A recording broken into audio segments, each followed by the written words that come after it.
that she's actually looked after one of the babies in this room that was prematurely born, which shows you how special nurses and midwives are and how important they are to all of us in our lives. She is on the strike committee in the Rotunda for the RNMO, and she also is known on Twitter as Polly Molotov. Famously, embarrassingly over Edgar when she was working on Christmas Day, and also for challenging anti-choicers who don't want women to have control over their own bodies. So well done, and a huge welcome to Paula Morrin.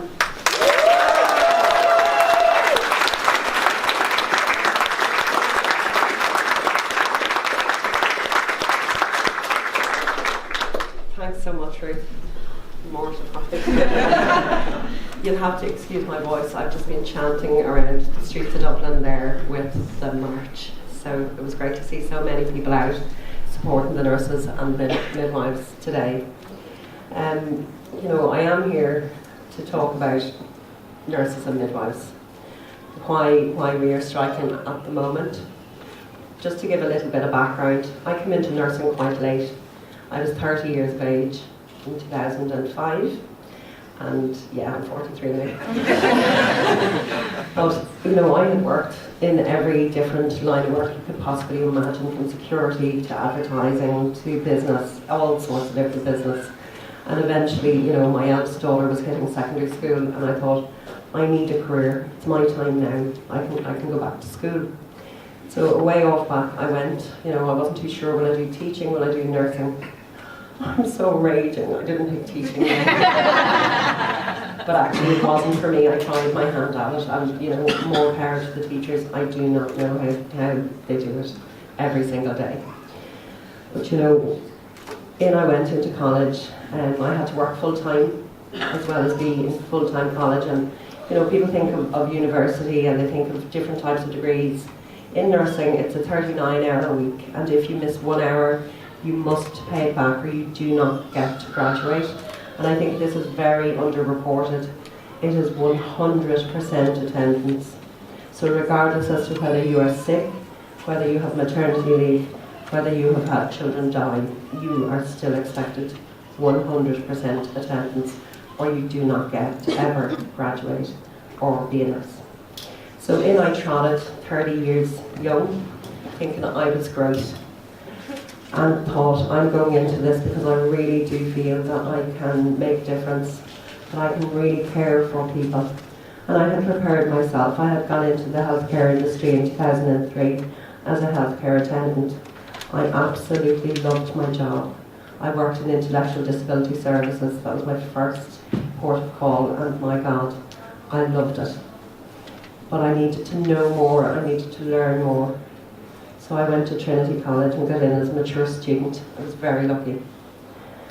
It was tough going. It was really, really hard.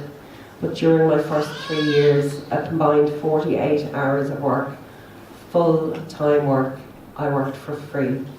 So as well as college, in you go and you work on the wards in first, second and third year, and you do not get paid for it. I think we got €99 per annum to cover our parking, and that was it. I worked full-time nights as a student nurse. I was pregnant throughout, had many disastrous pregnancies, and eventually I had my 10-year-old, she's 10 now. It took me 6 years to get my degree, and unfortunately that meant that instead of graduating with my own class in 2009, or indeed the second lot in 2010, I unfortunately was one of the few that graduated in 2011. Now, since 2007, the moratorium on recruitment of staff in nursing meant that nobody had jobs when they graduated, so my colleagues left the country or joined the nursing banks. Nobody had a permanent job from 2007. So my original class, 2009, many of them have left the country. And we really have seen 20,000 people leave since then. So out I trotted, fully qualified nurse, delighted with life in 2011, only to be told, well actually, the salary has now been cut you are going to be earning over 4,000 a year less than the girls who qualified the year ahead of you. To say this was an absolute kick, it certainly did nothing for morale, but we rolled up our sleeves and we got on with it. This was somewhat addressed, a couple of years later, but not before the graduate entry scheme had reared its ugly head, where nurses were expected to come out on even less wages again. I don't think people understand that for the last year as a student nurse, you work 10 months full-time out on the ward. You have your assignments still to hand in. Currently, this year, 2019, the pay for that class is €7.10 per hour. You are not supernumerary. You do the same work as everybody else. 100 years ago, when women got the right to vote, and when I say that, kind of through gritted teeth, we fought, we died, we kicked, we screamed, we roared, we marched, we were thrown in prison to receive what should have been rightfully ours, the right to vote. And here we are in 2019, 100 years later, in a predominantly female profession. And there are a lot of men, and we're all the same, male, female, it doesn't matter. We are nurses, we are midwives, and we are marching for pay parity. It is not a pay rise. We are the lowest paid graduates. We graduate with a degree and we are automatically on thousands less than everybody else who works in the healthcare industry who has a degree. There are play therapists that earn more than us. There are healthcare assistants that earn more than us. In fact, the year before I qualified, having worked full-time nights as well as be a student nurse, I earned more that year as a healthcare assistant than I have ever earned since I qualified in 2011. Yes, we can work overtime. Yes, we can work agency shifts. I worked one recently. I worked a 13-hour day in a really busy ED, and I got paid €127 for it. It was hell on earth, and it was certainly not worth the money. So here we are, fighting, marching, doing what we have to do, because if we don't retain nurses here, who will look after us? I'm 43. I can't retire until I'm 68. My pension will be approximately €6,546 per annum. Gone are the platinum plated, gold plated, or even indeed silver plated pensions that people think we get in the HSE. We most certainly do not. I, having worked out my pension on the HSE calculator, was told, and if you're lucky you might still qualify for part of the old age pension. That's if I live that long, to be perfectly honest with you. Our bodies are becoming wrecked. We are in pain. We march despite the pain. We look after our patients. We put them first. Our families get used to being last. My daughter just doesn't even ask anymore, when's mum coming to get me? She knows. I'll be another hour. I don't even ring the childminder anymore. We just get on with it. We do what we have to do. We love our jobs. We are very proud of our jobs. Camera crews might come to the wards. Politicians might come to the wards. And what do? Do we show them the reality? Do we really? No, we don't, because we are proud of where we work. We want people to see us at our best.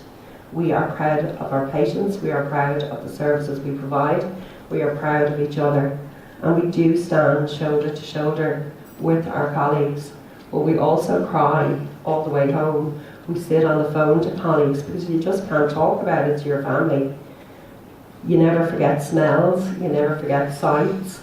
You never forget sounds. It comes back to you. And yet we are expected to accept absolutely appalling pay for the privilege of caring for a nation. They reported 37,000 nurses. A lot of that, would be job sharing. And there are a lot of people working in the private industry too. Yes, it seems on paper we have a lot of nurses, and if one more person quotes me the OECD report on how nurses in Ireland are paid really well, please don't quote me that, because we're not. I've done the research. That included every single nurse manager, nurse specialist, director of nursing and midwifery in the land. So please do not ever use that as a figure to say that nurses are paid fairly. Nurses need to be paid fairly for us to have a future here. You know, a colleague of mine started the movement over in Sydney. I'd worked with her here, you know, in a busy Dublin hospital, and she went after 4 or 5 years of just being broken by the endless shifts, the endless abuse. You know, we look after everyone regardless as to whether they smile back at us. We don't expect it. You know, we get shouted at, we get hit, we get kicked, we get abused, and yet we still turn up and we smile. And it's getting harder to smile every day, but we do it because we are proud of our profession. But, you know, it's a career too. No more the days of, sure, isn't it a vocation? It most certainly is not. It's a career. And we need to be paid accordingly. We need pay parity, and it is not a pay rise. In fact, they should be giving us a pay rise. We deserve more than parity.